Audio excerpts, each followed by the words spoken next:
warahmatullahi wabarakatuh. Perkenalkan, saya Putri Dewi dengan NIM 060911826004 dari Pendidikan Biologi kelas Palembang, Universitas Sriwijaya. Pada kesempatan kali ini, saya akan berpendapat mengenai peran generasi muda dalam melestarikan bahasa Indonesia.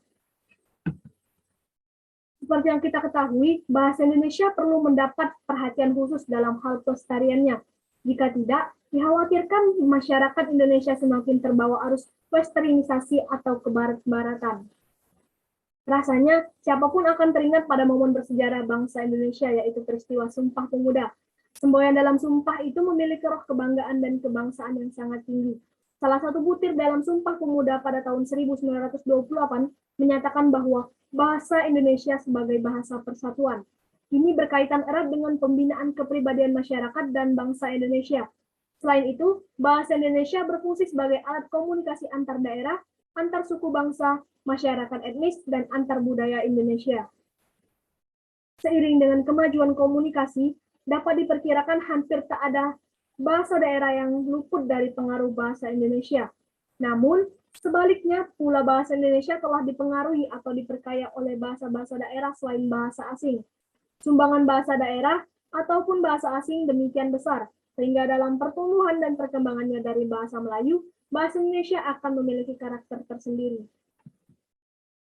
Dalam kedudukannya sebagai bahasa nasional, bahasa Indonesia telah menjalankan fungsi-fungsi yang diembannya. Apa yang harus dilaksanakan adalah peningkatan peran dan fungsi bahasa Indonesia. Peningkatan fungsi dan peran bahasa Indonesia meliputi yang pertama itu adalah meningkatkan fungsinya sebagai lambang kebanggaan dan lambang harga diri bangsa Indonesia.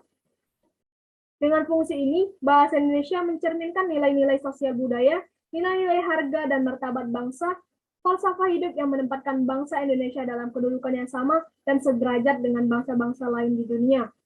Yang kedua, meningkatkan fungsi bahasa Indonesia sebagai lambang jati diri bangsa yang akan menempatkan ciri khas, sekaligus membedakan bangsa Indonesia dari bangsa-bangsa lain di dunia. Fungsi pertama dan kedua ini memiliki kaitan yang sangat erat dengan peningkatan fungsi yang ketiga dari bahasa Indonesia, yaitu sarana pemersatu bangsa. Fungsi ini memungkinkan dan memantapkan kehidupan sebagai bangsa yang bersatu, tetapi tidak sampai menghapuskan latar belakang sosial budaya dan bahasa daerah. Ketiga fungsi ini berkaitan pula dengan fungsi yang keempat, yaitu bahasa Indonesia juga harus ditingkatkan, yaitu bahasa nasional dan dalam perannya sebagai sarana penghubung antar daerah dan antar budaya.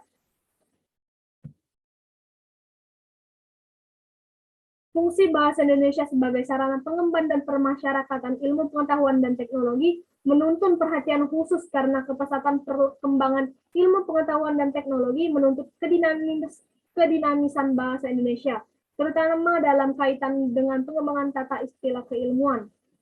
Sikap bahasa merupakan faktor pendukung optimalisasi peran dan kedudukan bahasa Indonesia sebagai penguat jati diri bangsa. Sikap bahasa yang perlu dimiliki ini dilakukan dengan berbagai upaya, yaitu antara lain, yang pertama itu adalah meningkatkan rasa kebanggaan dan memiliki dan menggunakan bahasa Indonesia dalam berbagai keperluan dan kemanfaatannya yang menjangkau seluruh lapisan kelompok dan golongan dalam masyarakat bangsa Indonesia. Yang kedua itu menghindari penggunaan bahasa asing secara berlebihan atau di luar garis ketentuan dan kebijakan yang telah ditentukan. Penghindaran penggunaan bahasa asing ini dapat disebabkan telah ada padannya dalam bahasa Indonesia ataupun untuk menghindari gangguan terhadap kelancaran komunikasi. Selain itu, penggunaan bahasa asing secara berlebihan atau di luar lingkungan dan keperluannya selain merupakan pelecehan terhadap peran dan kedudukan serta hasil-hasil pengembangan bahasa Indonesia, juga melemahkan pembinaan wawasan bangsa. Yang ketiga yaitu meningkatkan frekuensi pembiasaan penggunaan bahasa Indonesia dalam semua kesempatan dan aktivitas, baik resmi maupun tidak resmi. Dari sudut pandang psikologi pendidikan, suatu keberhasilan bukan sekedar tercapai melalui pendidikan formal dan pelatihan, tetapi lebih-lebih melalui pembiasaan penggunaan secara terus-menerus dalam lingkungan masyarakat dan di tengah-tengah keluarga.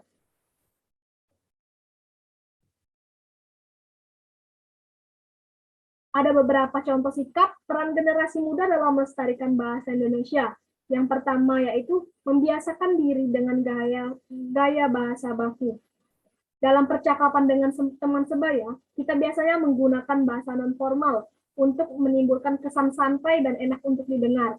Suasana terasa berbeda ketika menggunakan bahasa baku. Kesan yang akan ditimbulkan menjadi seperti diskusi yang terstruktur untuk membahas sesuatu yang penting. Piawai dalam bahasa baku nantinya akan membantu generasi muda dalam kegiatan formal di masa depan.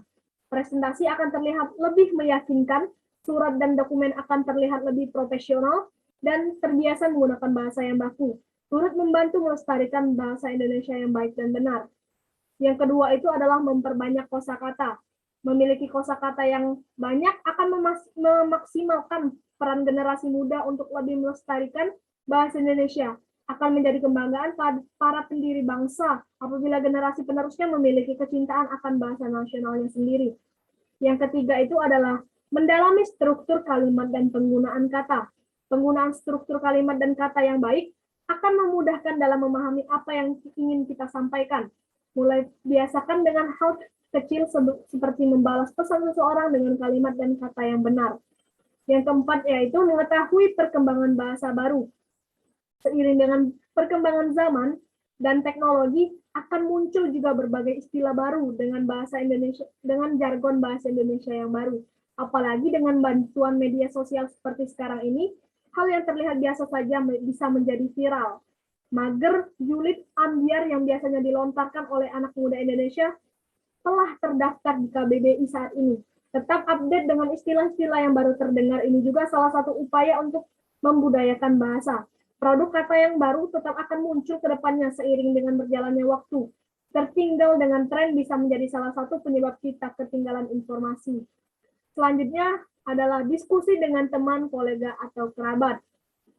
Komunikasi yang efektif dapat dilatih dengan berbicara dengan orang sekitar.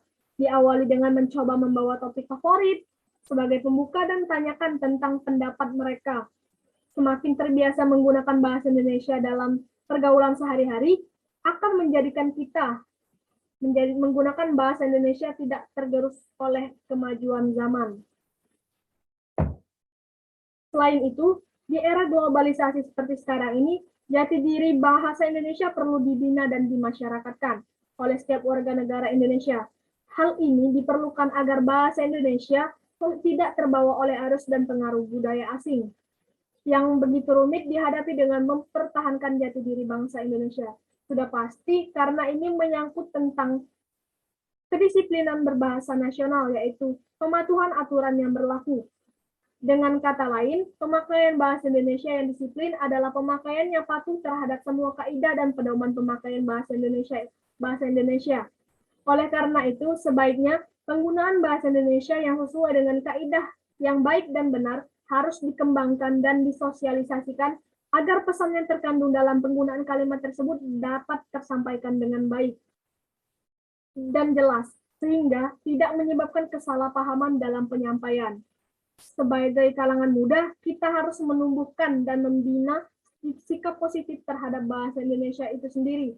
Sikap kesetiaan berbahasa Indonesia terungkap jika mereka lebih suka menguraikan bahasa Indonesia daripada bahasa asing, dan bersedia menjaga agar pengaruh asing tidak terlalu berlebihan. Mungkin itu saja pendapat saya mengenai peran generasi muda dalam melestarikan bahasa Indonesia. Lebih dan kurang saya mohon maaf. Wassalamualaikum warahmatullahi wabarakatuh.